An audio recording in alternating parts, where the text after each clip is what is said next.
Hello everyone, কেমন আছো সবাই? আজকে আমরা পড়ব আর্টিকেলস। তো দেখো, প্রথমে আর্টিকেলস কাকে বলে?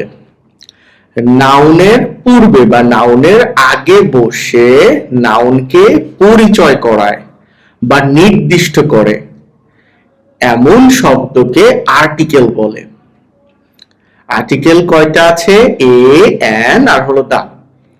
তো দেখো, আই হ্যাভ এই পেন, আমার একটা কলম আছে। পেন হলো নাউন, নাউনের আগে এ বসছে।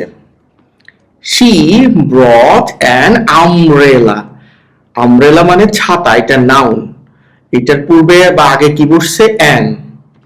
আরো একটা দেখো, দা বুক, বুক হলো তোমার নাউন, বুকের আগে কি বসছে? দা। তাহলে আর্টিকেল কোথায় বসে? নাউনের আগে। অ্যাডজেক্টিভের পূর্বেও আর্টিকেল বসে, তবে সেই ক্ষেত্রে অ্যাডজেক্টিভের পরে নাউন থাকে। আমরা বিস্তারিত সামনে আরো শিখব, চলো শিখতে থাকি। আর্টিকেলের বাংলা অর্থটা কি? আর্টিকেলের বাংলা অর্থ হলো নির্দেশক শব্দ। যেমন ধরো, এ মানে একটি, যে আমার একটি কলম আছে।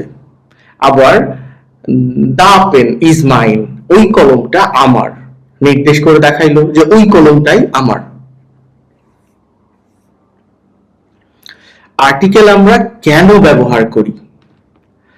কোন ব্যক্তি বা বস্তুকে প্রথমবার পরিচয় করাইতে, একটা জিনিস বোঝাতে, নির্দিষ্ট ব্যক্তি বা বস্তু বোঝাতে, বাক্যকে শুদ্ধ আর সুন্দর করতে। আর্টিকেলস কয় প্রকার?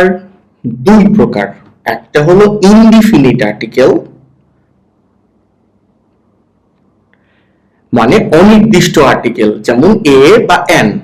ধরো তুমি বোঝাতে চাও তোমার কাছে একটা কলম আছে, কোন কলম আছে এটা নির্দিষ্ট করে বলবা না, তাহলে কি? A pen. ডেফিনিট আর্টিকেল, এটা হলো নির্দিষ্ট আর্টিকেল। ধরো তুমি বোঝাবা যে এই কলমটাই তোমার লাগবে, তখন কি বলবা? দা পেন। দা দিয়ে সবসময় নির্দিষ্ট করা হয়, আর এ এন দিয়ে অনির্দিষ্ট। আর্টিকেল কোথায় বসে? আর্টিকেল সবসময় নাউনের পূর্বে বসে বা আগে বসে। নাউনের পূর্বেই আর্টিকেল থাকে। অলরেডি আমরা পড়ছি বা দেখছি, এই বুক নাউন, এটার পূর্বে এ। এই যে অ্যাপল নাউন, এটার পূর্বে এন। এই যে টিচার, এটা নাউন, শিক্ষক, এটার পূর্বে দা।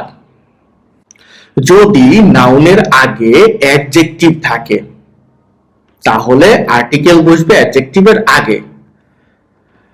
নাউন সামনে অ্যাডজেক্টিভ থাকলে তার আগে আর্টিকেল বসবে। যেমন গুড স্টুডেন্ট, স্টুডেন্ট হলো নাউন আর এটা হলো অ্যাডজেক্টিভ, তো গুডের আগে এ বসছে। শি বট অ্যান ওল্ড কার, কার হলো তোমার নাউন, এর আগে আছে কি? অ্যাডজেক্টিভ, এই অ্যাডজেক্টিভের আগে কি বসছে? অ্যান।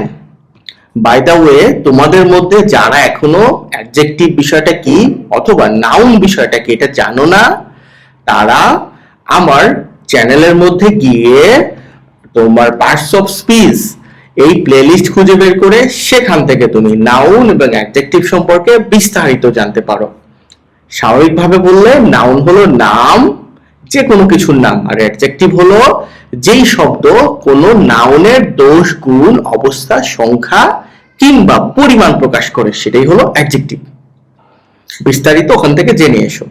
দেখো, প্রথমবার এবং দ্বিতীয়বারের একটা কনসেপ্ট আছে। যে কোনো কিছু প্রথমবার যখন পরিচয় করাবা তখন এ হলেও পরবর্তীবার ওই বস্তুটা বোঝানোর জন্য দা ব্যবহার করতে হয়। যেমন I bought A book yesterday, আমি গতকাল একটা বই কিনেছি। প্রথমবার এই বইটা দেখাচ্ছ, এর জন্য এ দিছো। পরে যখনই এই বইটাকে পরিচয় করাবা, দেখছো দা নিয়ে আসা হয়েছে। The book is very interesting, কারণ এই লাইনে বোঝাচ্ছ ওই বইটি। কোন বইটি? এই বইটি, এই জন্য দা। আচ্ছা, ধরো আর্টিকেল নাই, তখন কি হবে? অনেক ভুল হবে। যেমন আই হ্যাভ পেন, ঠিক আছে, এটা ভুল।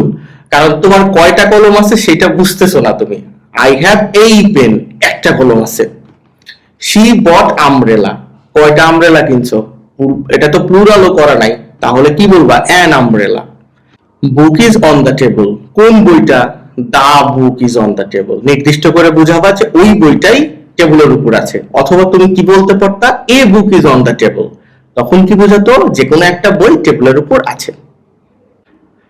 চলো আমরা কুইক রিভিশন করে নেই পুরো ক্লাসে কি শিখলাম। আর্টিকেল হলো নাউনের আগে বসবে। আর্টিকেল নাউনের পরিচয়কে নির্দিষ্ট করাবে বা নাউনকে পরিচয় দিবে। আর্টিকেল দুই প্রকার হয়, একটা হলো ইনডিফিনিট আর একটা হলো ডেফিনিট। ইনডিফিনিট আর্টিকেল হলো এ অ্যান, আর ডেফিনিট হলো দা। আর্টিকেল নাউনের আগে বসে, তবে নাউনের আগে যদি অ্যাডজেক্টিভ থাকে তার আগে আর্টিকেল বসে। তো ক্লাসটা তোমার কেমন লাগছে আমাকে অবশ্যই কমেন্টে লিখে জানাও, ভালো লাগলে ফ্রেন্ডদের সাথে শেয়ার করে দিও।